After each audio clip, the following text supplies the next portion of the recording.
Welcome back to the show, everyone. So today we're diving into one of the darkest, most beautiful pieces of historical horror you might ever read, and that's Between Two Fires by Christopher Buehlman. Yeah, this is a story set during the Black Plague. A time Europe is sort of crumbling, the church has gone silent, the world seems abandoned by God. Into that chaos steps Thomas, a disgraced knight, and a strange little girl named Delphine, who might just be heaven's last hope. So yeah, it's kind of part medieval road story, part demonic horror, and part spiritual epic. So like a journey through hell on earth that asks whether faith can survive when the world is burning. Yeah, so grab your sword, say a prayer, and brace yourself. We're walking between angels and demons today. This is Between Two Fires.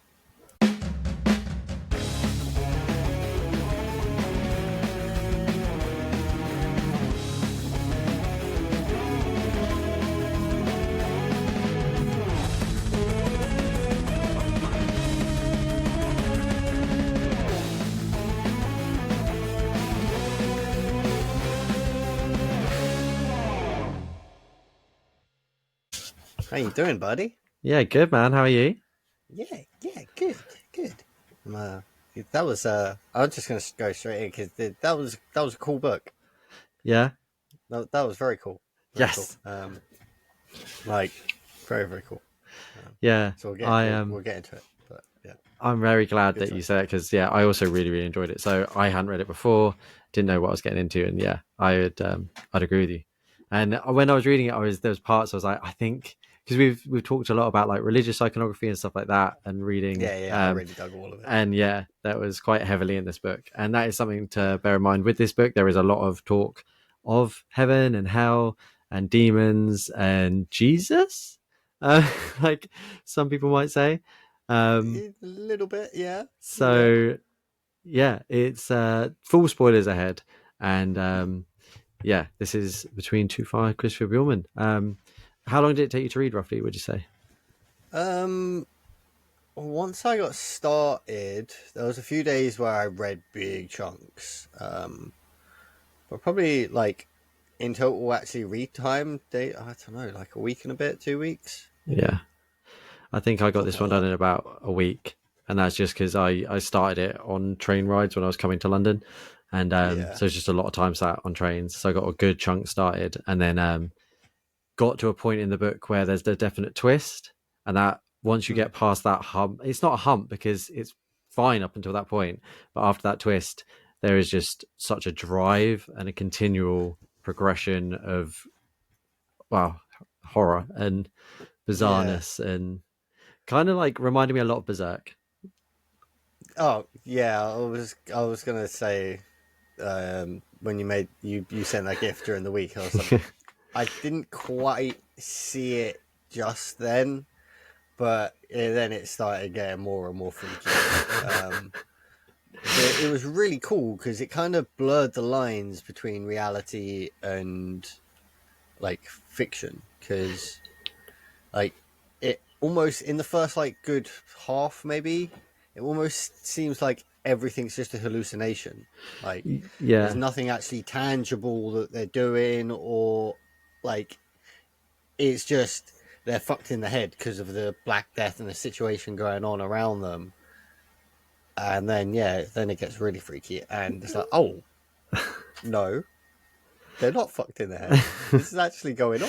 Wait, what? Like, because even though it opens with the demons like, God ain't around, huh? Like, oh no, not demons, sorry, fallen angels. Are like, hey, I ain't seen God in a hot second. Um, should we try it? And then they try it. Um, I was just always like, that's just it was just there. Even it's like setting yeah. for the Black Death. It's like the parallel to it, isn't it? That's Mm, what you first may think, and in reality, it is exactly the cause of. Um, yeah. so yeah, the book is set in medieval France, Yep. um, Which was cool. I like that. and you're first of all following Thomas, who's in a well, not even him. You're just following a band of brigands, one of which Yeah. is Thomas. Stops off at a little, and we won't go through the whole book like this, but just to set at the start. Yeah, Sets off in a bring you in. barn, and they grab a donkey. Yeah, they just Um, found a donkey. and Yeah, they're really hungry because there's not a lot of food around. So they're like, right, we're hungry. cooking this donkey. How lucky are we? And while this band of brigands are eating this donkey, in walks this little girl, Delphine, and unfortunately, yeah, the guys aren't It was her particularly, donkey.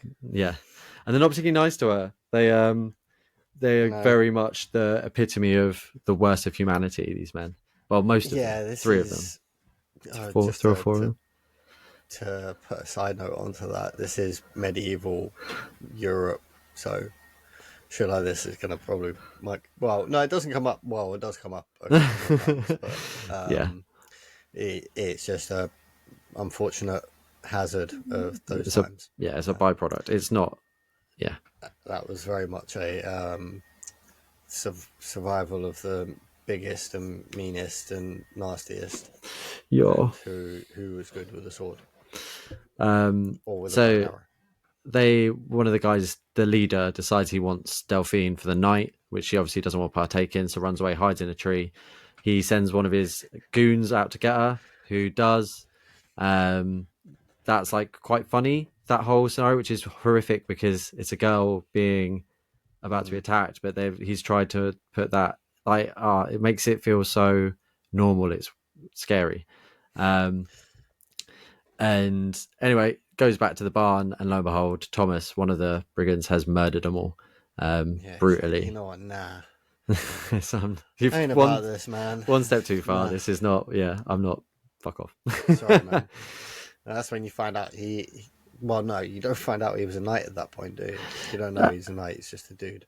Yeah, just a dude. And turns out a relatively good dude. Well, not relative, especially in this time, in this world, he's a good dude, which is a rare find. Um, and Delphine, the reason she came and bothered the men was to bury her father, who one of the guys, who the guy who brought Delphine back. They make him do some pretty horrific stuff, like drag this dead body into a grave. Like, it's horrific, and he's gonna die from it. Yeah, Like, and so that's where I thought a lot of the horror was coming from. This sort of like the Black Plague, just the the reality of it. yeah, the attack, and Delphine. At this point, we learn that she can see angels. Well, she calls them angels. She doesn't. We don't know what they are, and they're telling her to go on this journey. And so she tasks Thomas with coming with her, and kind of just goes along with it, doesn't he? Yeah, I mean, he's like, he's got to sort of take ownership of the situation that he put himself in, right? Hmm. So he's sort of a little bit willing to start off like that and be like, okay, I'll get you to the next town and I will leave you with some people. Yeah, that was his plan, wasn't it? Yeah, and then I'll fuck off on my merry way. Um, but you know, she's just sort of got a little bit of charm about her, and it just the plot thickens and thickens and thickens between the two, and he sort of sees her more and more as a surrogate daughter, Yeah, almost, like maybe more weirdly, but it's a medieval, like, when was the plague? It was like the turning of the millennium, wasn't it? Something like that, 1200s, yeah.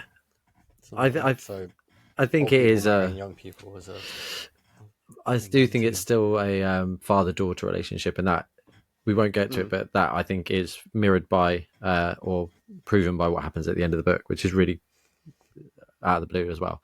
Um, but yeah, they don't stay alone for too long. So it starts off just the two of No. them. You know, some kind of spooky stuff happens where you're not really sure if it's spooky, like you said. Things happen to them Yeah. at night, and it's very much like a didn't it happen? Is it in people's heads thing? Until they get to the village of Pierre Mathieu, or Father Matthew, as we'll call him in England. Yeah. Um, and that's the third. And I didn't see that happening, that they were going to get like a trio. I thought it was going to be the two of them, like Buehlman's other book. I thought it was going to be solidly two for a while. But no, they do add a third, Pierre Mathieu. And that, what did you think of him as a character? He was cool. He developed quite interestingly. Like at Yeah, first, I just thought he was going to be a like priesty character, obviously. and just be a bit preachy and be like, "Oh no, I'll be on my way," and then it's like, "Hmm, who's got wine? Who's got more wine? Oh, I need me more wine. Okay, I'll share a little bit with you, but I'm gonna drink all of this." Um, Yeah, Turns out he's like an uber alcoholic priest that was became part of the priesthood. Oh no, he was almost excommunicated because he was buggering some other dude. yeah, Obviously, didn't like that back then, and he was a priest. Definitely didn't like that. But all of us, but luckily the plague sort of yeah. took care of Luckily, the village and left him alone. Um, by the end of that whole situation, and he was I kind of appreciated his faith still, despite the situation. He still yeah, did, even though he was like, "Yeah, cool, I'm an alcoholic, but Jesus will forgive me because I'll ask him to," because that is kind of how Christianity works a bit. Um, and he was still trying to do the sort of right thing and keep these people company and alive. And yeah. And he wouldn't have left the village had Thomas and Delphine not arrived. no, He would have he stayed there till the end. and Um, most likely died. but yeah, but he is the one who introduces us to the first proper monster, as it were, demon, Yeah, hellspawn creature. And thing. at this point, we don't know. While they were explaining what it was going to be, and I was like, oh, it's just going to be like a big alligator or something. Do you know, I thought it was going to be something odd, but within keeping of could exist in the world. I didn't expect it. Yeah, I know I had ideas of what the book was going to do, but I didn't think this was going to be it. I thought this was going to be like a misdirect, but it very much wasn't. Um, No, it wasn't, but it sort of was at the same time. Like, obviously, it described this little beast, well, not little beastie, this beast thingy in the water, but it was more like the fight was described, and I don't know, it sort of still left a bit of an air of mystery around about what was going on, and especially coupled with what happened next. I was still sort of on the fence about what was going on. I could have put that down to it not being actually medieval Europe. I don't know. I could have suspended my disbelief for a little bit. Um, but yeah, I mean, it was a bit freaky. it was a really cool fight. Um, like just when you think so, Thomas has to go and fight this river beast, and he goes with a couple of villagers. Delphine's there, but she stays on the shore, and he wades in with his armor. And there's some talk beforehand about how dangerous that is, but he's always wearing this armor. He loves his armor, Yeah, rusted up, beat up stuff.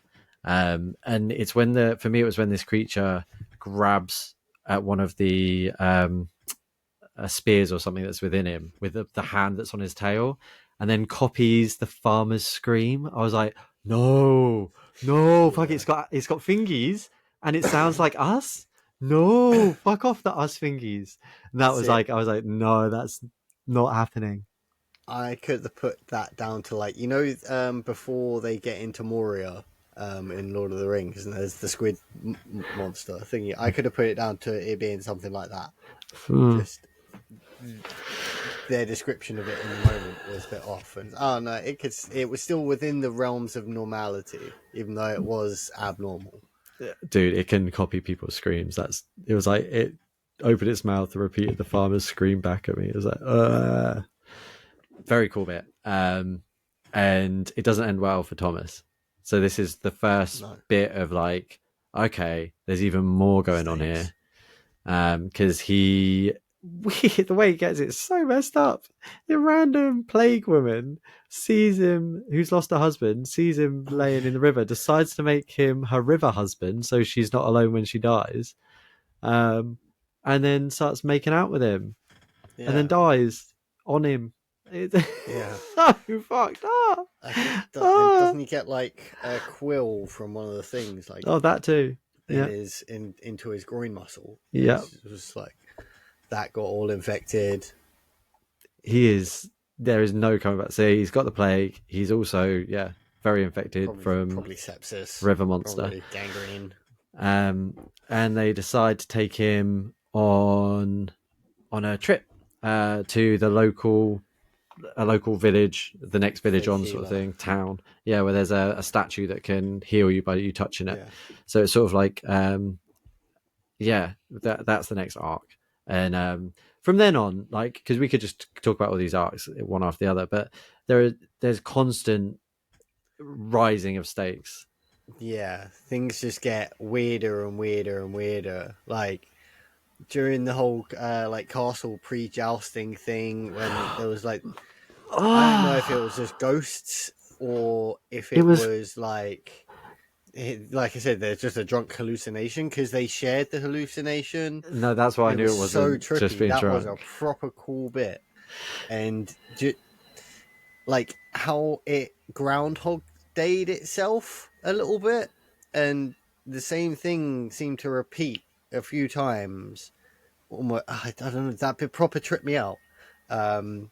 It was so well written, and then it all just like goes away. I was like, oh, okay, no, that made me be like, oh, they're all still hallucinating, I think, but that was even weirder. And then they get to do they get to Paris?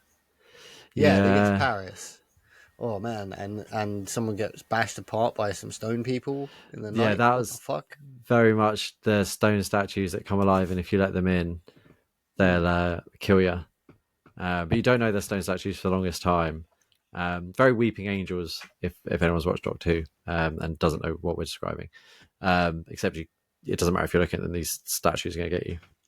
And it's sad because Delphine, you find out because she always seems really tough the whole way through, and this is the one of I think a really big character moment for her because she realizes she misses woman, yeah, like being around women and having a yeah, woman's love and a woman's touch and a mother figure sort of thing, and she gets one, and it very much seems like, oh, this could be the end of the journey now. And that's very much what Thomas is anticipating, until they get fucking until it bashed all in goes to by shit. stone statues. um yeah, they are Yeah, that bad. was rough. And like those people were so nice to the whole like group, and then just splatted. That um was horrible. and we haven't massively spoken about Thomas as a character because we said he was an excommunicated knight and all this stuff. His Yeah, backstory is very intense, pretty horrific backstory. So you can see yeah, how he became this brigand character. Um, like betrayed by like it's kind of nuts. He was betrayed. He was a knight to a lord, and then basically was betrayed by the king and excommunicated for all these fucked up crime. Well, yeah, fucked up crimes, and yeah, excommunicated. So no longer a knight, and so he's got no land, no nothing. Just, his wife just ends up going off with the other guy who's taken over, yeah, which is pretty dark. And he can't, like, so there's people he can't forgive in his life. There's things he's now done wrong, very wrong, and he's very aware of that. So he still has faith, but his faith is very muted because he's like, how could a god exist that would allow this all to happen? And that's the question that I think he, uh, I think he does have faith. I think he's got faith in himself to a degree. yeah, Not like faith in his ability to survive. I think he's got.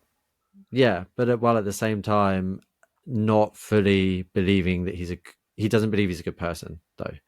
Do you know what I Yeah, mean? Like, no, not he no. knows he's not a good person, but he's got some uber power as well. This guy, when we say like berserk, is because he can take the hit after hit. You find out when it is backstory that he got shot an arrow through his face Yeah, and through his into his face. tongue, and Yep. he's managed to survive that. And this is in medieval France. That's nuts to survive that. Yeah. Um, he his character development is insane, and his relationship with Delphine is what creates this, a man Yeah, who it's is such a fueled roller by coaster as revenge, well. man. He just has Yeah, to revenge in start. his heart. He Yeah, I Yeah, I loved Thomas, and not I didn't think he was a good person or in that respect, but I thought he was a very but good character, he and I knew and believed he existed. acknowledged he wasn't a good person. Yeah, Like it he knew. the flaws. Like Delphine's always telling him, no, stop swearing, don't kill this person. Fuck you, stab. Yeah. We're alive still? Cool. Let's go. Um, But that is how it starts, and that's not how it ends, which is that no. development of his character. Like, pretty much what you described there is so key. His ability to like just kill someone without any further thought, and then the fact that there is a point in the book where he decides to save some people because he can hear, he has been separated from Delphine at this point, but he hears her voice in his head, so it spares the lives of these people.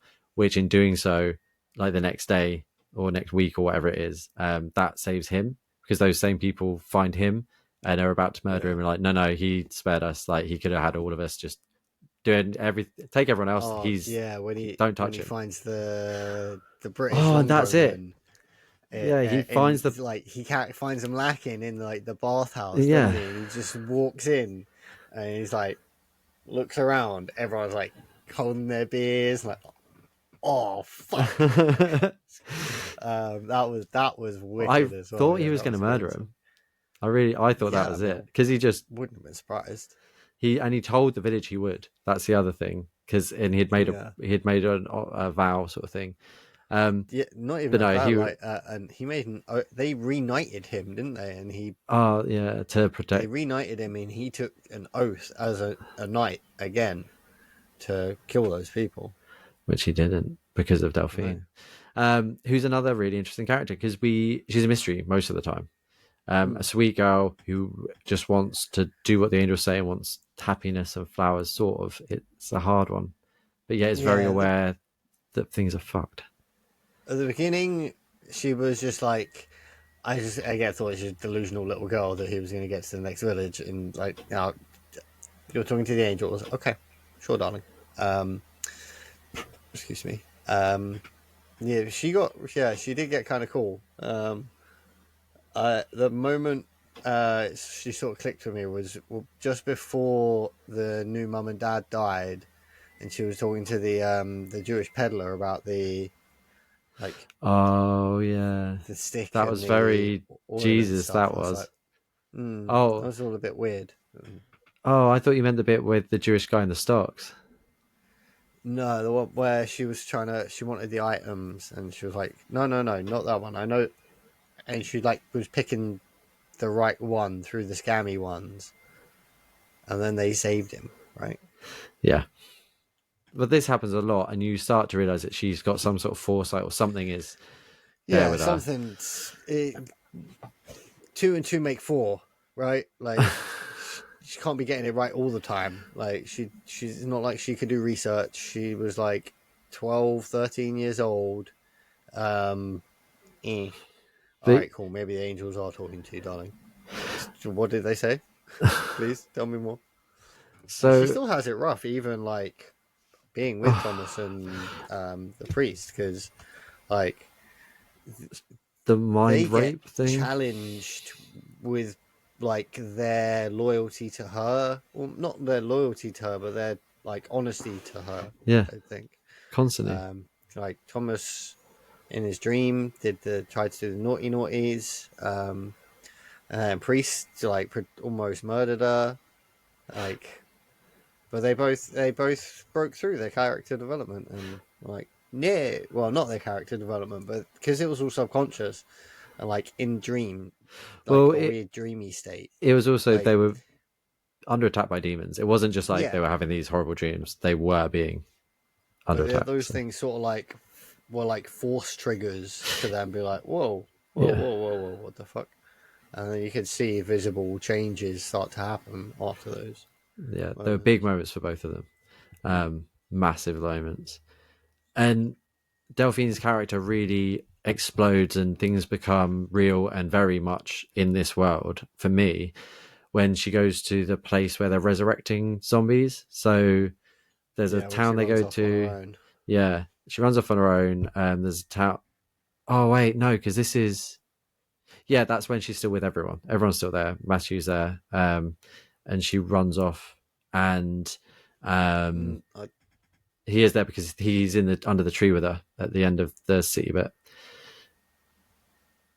So basically, what happens is they go to the city. They're raising the dead. she puts a stop to it by touching them. She manages to turn these zombies back to just dead bodies, and the soul's like, thank you, as they're floating away, which angers the demons, and they show themselves. And in doing so, the angels decide to show themselves too. And there is a war, the first war between angels and demons. And that's where Pierre Mathieu and Thomas have caught up, have Pierre Mathieu decided to hide under a tree, which is coincidentally the same tree that Delphine's hiding in. And Thomas runs into the crowd and Oh tries yeah, to yeah, yeah. fight a fucking. Oh no, he's trying to find her because he doesn't realize she's up the tree.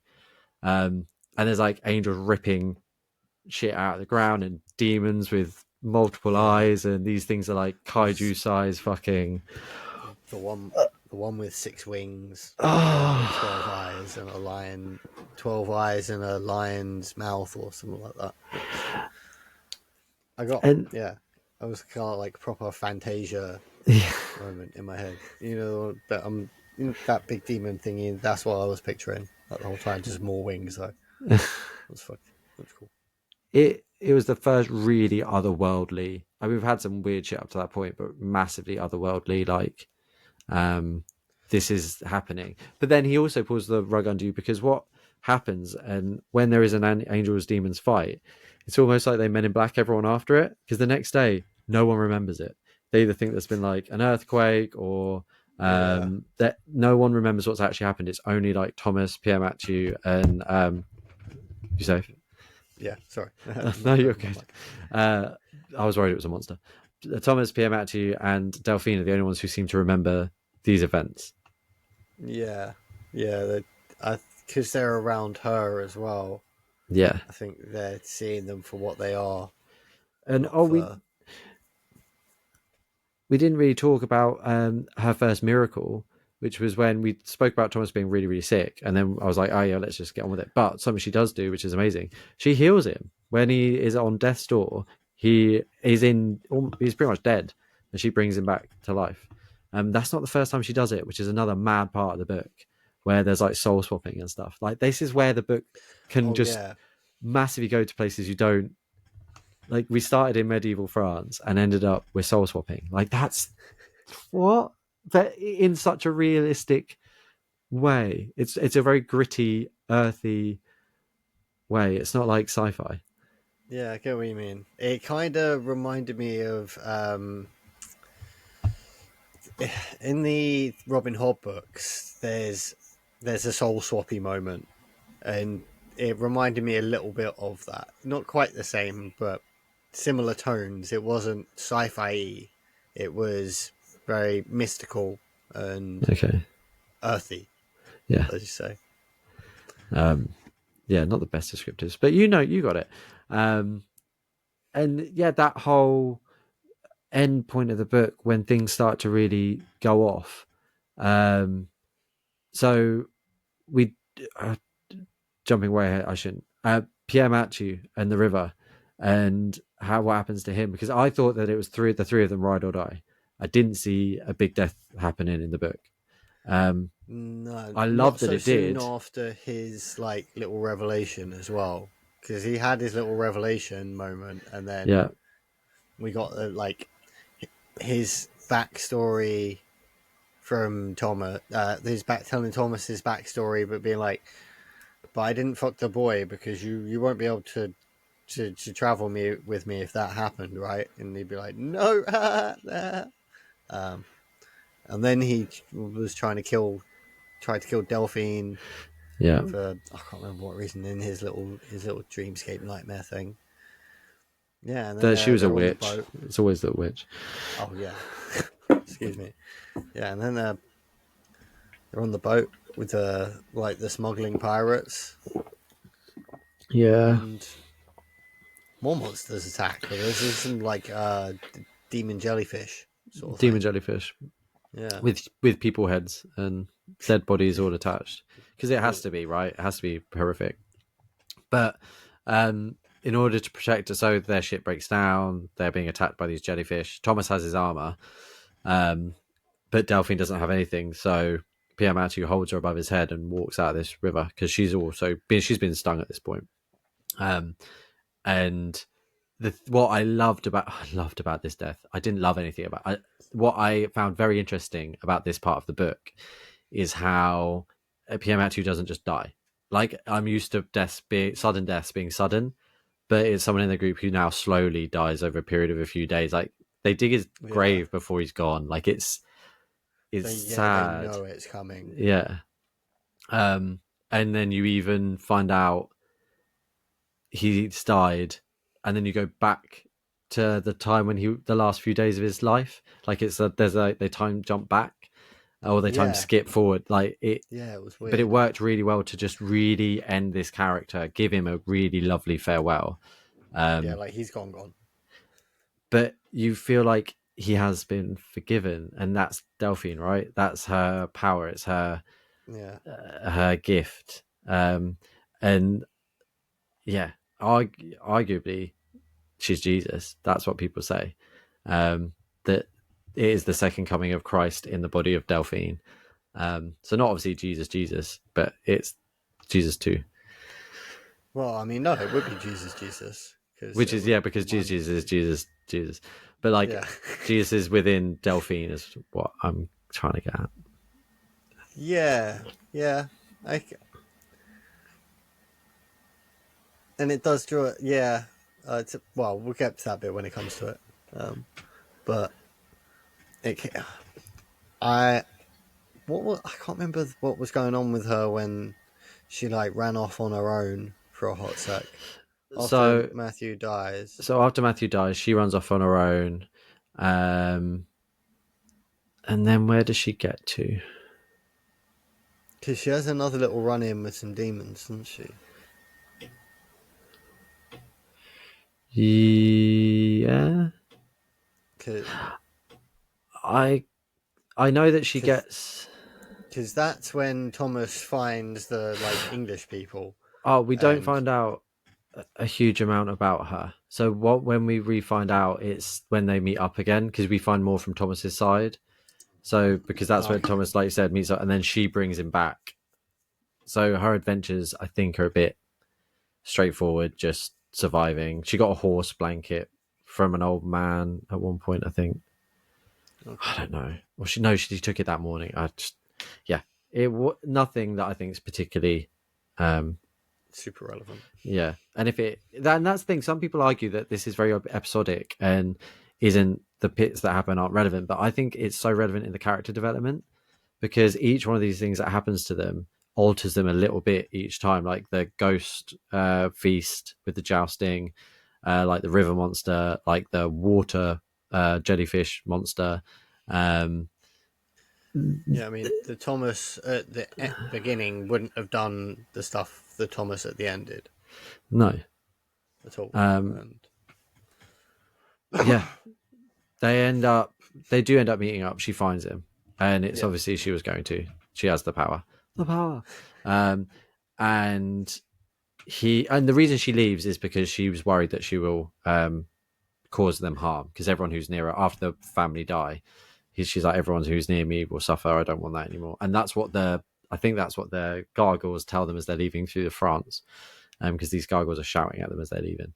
Um, so she leaves and then finds him, and then decides to use the dead guy, who's the body of the yeah, man who the, took his lands and his wife and all this shit. But you don't realize it's a soul swap until the end. That's the other thing that's really cool, because you think he's just changed how he looks, because he has to go to the river, and yeah, he's basically being baptized, because she's making him forgive everyone. And she's like, you need to forgive your ex-wife, you need to forgive the man who did it, you need to forgive your child, blah blah blah. He's like, I can forgive everyone but her. She's like, okay. And he looks up and the face is gone, and it takes some time, and then he you decides to try forgive her. again. Yeah, And he just looks up and he's got a different face. But you later find out that's not what happened. Like, he is in the other guy's body, like yeah, 100% in a dead guy's body. yeah, So, and yeah. that's so that they can storm the Pope's castle, isn't it? Yeah, because he was a lord. He had an invitation to a party the Pope was throwing, but it wasn't a real Pope. It was a fake Pope. Because we're all popes in a bucket somewhere. Yeah, and the fake Pope was pretty horny, had a bunch of horny people around him, but he was actually was it Belzamon or Belfagor? I Yeah, think it was one of the Belfagor, who was one of the princes of hell. Yeah, it turns out, and then they start getting things got a bit more demonic before, but then the demons really start coming out and start smashing the place up, and it's not looking good for us, for our heroes. And Thomas gets his body back, some by the other guy falling into water, didn't he? So yeah, so what he before the big demon battle thing, um, Thomas and Delphine are trying to go in on the sly, but they get found out because they try and convince someone to get them to see the Pope, but that person is such a it's the brother of Pierre Mathieu actually, who's such a suck up and such a fearful person that he thinks that he should just He side with the tells on Pope. him. So yeah, Yeah, grasses him up. So Thomas gets arrested, basically tortured to death. He's about to die, and then is taken out to the field by someone that Delphine knows. And he's then put into the water, and his soul swaps back into his old body, and his old body comes back. So his body's just been waiting in the water, in the yeah, mystical water, this whole time. Fucking bizarre. And then they go then back to fight the demons hardcore, and that's when they like, this is time to fight. yeah. Um, Then it was Avengers Assemble time. yeah, Um, and they're not doing work great at all. no, but she, yeah, like so Thomas gets like chopped to bits, Yeah, basically. and Um, sent to hell. yeah, yeah, like Thomas is just in hell actively for sent to hell. thousands of years from his Yep. perspective. Yeah, That's something else from eternity. Ride with his being in hell for eternity at this point. Mm. Like fuck. I like how they like walk him into it as well and be like, "Remember, this is hell. When it starts to look good, it's just because you're getting too good at this, and we got to change things up. So we got to like build up your hope again, and then take it all away, and shit like that. And oh yeah, that was rude. One of the most But interesting renditions of hell that I've read. yeah, I mean it was similar to variations of hell I've had in other media, Okay. but I see that one, and I can see that as hell. Yeah. It is a very good description Horrific. of what hell actually would. Well, if you could conceptualize something like that, it's a very good way to think about it logically, because Yeah. it's a very illogical place to even conceive. And but in the meantime, Delphine also sort of kicks the bucket, Yeah. but in doing so, unleashes like the hordes of heaven to Yeah, come and she save everyone from the demons. becomes the portal to heaven. Yeah, which is going back to her being Jesus, is sort of we're being absolved of our sins of yeah. Even though we God was gone, I guess he came back and was like, all right, cool, okay, okay. This little girl was getting pissed off. Let's angels go. Yeah. And Lucifer dies, doesn't he? Does he get Lucifer gets fucked up? unclear.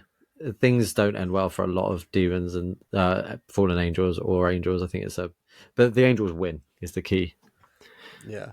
key factor. They they overwhelm the hordes of hell. I think a lot of them just run away, ready for a potential sequel. Oh no. Some of them no, not as what forgiven. Some of them were. Yeah, that's true. I Remember do remember that. that was like actually like all whole written out and pointed out that like there were two beings of light and one of darkness that fell beneath the ocean, and three beings of light came back up. Well remembered. Yeah, so it was like even the fallen angels were forgiven. Um, and that forgiveness is so key in this book because Thomas is then rescued by Delphine from hell. She Yeah, pours him out, and he gets sent back to Earth with his body all intact, yeah. which Somehow, is yeah he got his arm chopped off. He got a few other miraculous. bits. It's miraculous, which Yeah, is what it is, right? It's a miracle, and that's easily explained away because Delphine was Jesus. Jesus. Yeah. And yeah, very, very big ending. You know, it's The not Pope's the end back, of the Black Plague. The Pope's back. It's no longer the end of the Black Plague. It's not but that it's just the end of the Black Plague. Sorry, so that's still ongoing. the super bad version where you like you cough up blood, Yeah, which was the like always fatal one. That one people sort of stopped getting. It was just yeah, the lumpy one. Right. which does question, well, that's what was causing it, right? Things start to seem to get better. Um, but Thomas is alone and he's asking everyone about Delphine, and no one remembers Delphine, no one remembers the battle. Um, they just say that there was, I think that was the earthquake that happened there. Um, and it, yeah, very surreal. You start to question what happened and what didn't. Mm-hmm. And yeah, Thomas starts trying to live a bit of a life. Only he decides to be a farmer, although it doesn't pay well. It's honest work. Yeah, and um, then eventually becomes a priest, right? yeah, but not Not until like a priest. He's yeah. like a So bishop. he randomly finds a place where there's a tree and there's a barn near it, and they go to the barn, and it's a proper retelling of that Yeah. first chapter. And out comes Delphine, and she Mm. sees this guy, and she feels that he will Oh, protect her. she's even She walking the does, goat along. Even the yeah. goat came back. Oh, the donkey, Donkey, yeah. yeah, donkey. So it it's almost like we time skipped back now, but we didn't. She's just been brought back because time is Yeah, still she was relatively the moving vessel. forward. Yeah. And so she has now been put back, and Thomas becomes her father. That's like we're told that's what happens. You then skip forward. She's in a nunnery or something, and Yeah, he's a because priest. they took their vows the same day. Mm. Yeah, and Thomas ends up eventually. That was a mad ending. Like with chatting to that lady on her deathbed, and it turning one ending up being his ex-wife. Oh, I didn't realize that's who it was. Didn't you? No, I Because didn't read enough. he talks about when he was with her, like during his flashback, about her tapping her ring 3 times for the 3 times they made love the night they got married. And one was Oh because yeah. he, yeah, and yeah, there's more significance to him than that. But she taps her ring 3 times at the end of that whole little sequence. Oh, Yeah. that's so sweet. That makes it even sweeter. Um, yeah, we've gone a long while talking through some of our favorite bits of the book. We Mm. tried to do it in chronological order as much as we can. Wow. What other bits really stuck with you about Between Two Fires? Obviously, you liked it. I I really liked the blend of like fantasy horror into the reality of the world and the setting. Because it blurred the lines so well at the beginning, and it was very much, is it just yeah, is it about like trauma of surviving something like that going on, and all this stuff's just in their head and they've all got PTSD and stuff, but then it's starting to get more real. I was Yeah, it was just a very nice read. And again, like how he built up language in the other book in Black Tongue Thief, Mm. like the setting and the world was very built up in this. I felt, even though it was Yeah, just like countrysides and little villages for the most part, it still seemed all very well put together and fleshed out. And yeah, it's interesting you say that because Buehlman is in fact a medieval specialist. He's I obsessed with can medieval see. France. He speaks fluent French, and he also has, like fighting school, acting school for fighting. he Okay, cool. he's got some high level in that, and he goes around to Renaissance fairs and stuff like that and does sword play. So he understands fights, he understands the world. This was very Yeah, much his baby, and I think that comes across a little bit more for me than Black Tongue Thief. Like I enjoyed this one more so than that one for different reasons. Um, yeah, but I would agree with that I think it's to maybe because of just mostly. this was his it was all his favorite things at the time. Do you know what I mean? Swordplay, horror, Yeah, medieval fantasy, like you said, all rooted in this real world of France. Um, yeah, some people call this the Dark Souls of books. What would you say to that? We obviously saw some Berserk I would parallels. say I would give it more Berserk than Dark Souls. I agree completely. Um, but yeah, it's just like if they didn't win the eclipse, Yeah. basically, pretty The, much, the right? the reason why I wouldn't say Dark Souls is because Dark Souls, you're in this world of complete mystery, and that's such a big part of Dark Souls. And this, we're very much in medieval France. It's just got the Yeah, demonic enemies. So if you wanted to say it's got Dark Souls enemies, yeah, these are Dark Souls bosses. Like, okay, I still sort of feel the Dark Souls and Berserk bosses yeah, enemies well, is I the mean, they're same all the anyway, same aren't they? thing. So That's what, but Berserk, weird and wonderful. true and through, especially the giant sword that he's got. That was a touch I thought was just very video gamey and made me go, how he finds out that Delphine's blood on his sword can damage the Yeah, demons. It was just like, yeah, yeah, that's so fucking like goth. My blood will cut through you. Um, it's really sad about PMAT2, but it was so successful. Like it really made the story for me. His death, it made me realize that the stakes were really real. So when Thomas was on death's door, I thought that was it for him as well, and we would just have Delphine then. So yeah. that was a nice little surprise. Um, but yeah, would you recommend this book? Oh yeah, absolutely. Yeah, Yeah, definitely. To almost like anyone could read it as well and be satisfied. I think it's not just like I although it's quite niche. I think it's what's the right way to say this? It's quite niche, but it's very approachable to yeah. for anybody to be able to anybody to read and enjoy. I think so. Yeah, it was solid pick, solid read. Um, one other thing I want to touch on just at the end, and I hate that we always seem to have to talk about sex at some point. But I've seen a lot of feedback when I was sort of after reading the book. I like to get other people's thoughts. Just I'm curious. I like to, know what people think about characters, stuff like that. And there's a lot of people who were upset with the sexual content of the book and thought that Buehlman was a book, clearly a book written by men for men and derogatory towards women. And the sort of the forced the forced nature of some of the men's approaches to women, obviously not Oh, nice. dude, it's But medieval France, bruv. this is it. Go learn some history. All But right, I'm that's and some sorry. people would argue It's like, oh, true why to would the you write about setting. it? Exactly. Thank you. It's true It, to the setting. It would be weirder if it didn't happen, and that sounds it's fucked up because it was fucked up, bro. Like, get over it. Don't read grown up stuff. yeah, I Think know I'm with correctly. you. Engage your brain. And yes, it was a book written by a man, but that doesn't mean anything. There's actually less men writers. So Yeah, we were saved by a 13-year-old girl who opened a portal to angels. yeah, they're saying that the woman is the new Jesus. So I don't Yeah, know. She's she saved birthed the everything. angels. She saved humanity. I mean, well, Jesus was a girl anyway, so God's a girl, right? Jesus was black. God's a girl. Yeah. Anyway, big up that book. We Yeah, sort of rambled a bit, but it was a very good it book, wouldn't have and we been a could talk about a podcast lot of if it. we didn't ramble. No, it wouldn't have been. Oh, shout out Stephen, Keith. Shout out Lindsay. Shout out Belle. Shout out Buffy, Bowie. Both of them. Hello, everyone.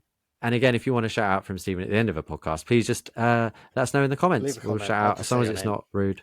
Who else's name can I say? Oh, Ken doesn't listen, so it's okay. Oh, you said his name now. Retract it. You don't know what name he just said. So at the end of Beyond Wells Book Club, we do a look at the next book. Yeah, but the next book is not one book; it's three books. Well, kind of. It's cool because there's two versions of this 12 book series. There's all 12 editions of it, and then there's 4 editions of this 4 trilogies that are all sectioned out. And we're going to read the first trilogy in the quadrilogy. So we are reading Vampire Blood by Darren Shan. We're going to keep it spooky for October. I thought you might appreciate that. The other Much books are appreciated. spooky, also by Darren Shan, but yeah, this was vampires. And I think I remember Ken saying that Lindsay liked these books, so this one's for you. Yeah, Darren Sharp. Very nice. This Very this nice. is the first series of his that I read as a kid. So this was before Demonata, the last book we read of No, I'm his. stoked. I think very good pick and really excited to read it. And what I like, although like you said, it's 3 books in one. On my Kindle, it's very much just one massive book, and so that's Yeah, yeah, what you that's want. what's nice. Yeah. So yeah, wicked. Well, do check us out. We'll probably do that one. Hopefully not too long. Maybe we'll get it out before Halloween, and if not, it'll be a nice one to read throughout Halloween. So start reading now. Yeah, Um, I mean it's like 500, 600 pages, but it's easy reading. It's not it is. complex. You read it quick Yeah. for sure. All right. Well, until next time, I've been Beyond Joe. I'm Stephen. I'm still Stephen. Always Stephen. Thank you for joining us. In France. I've got nothing else. Sorry, it was only France this week. We didn't go anywhere else.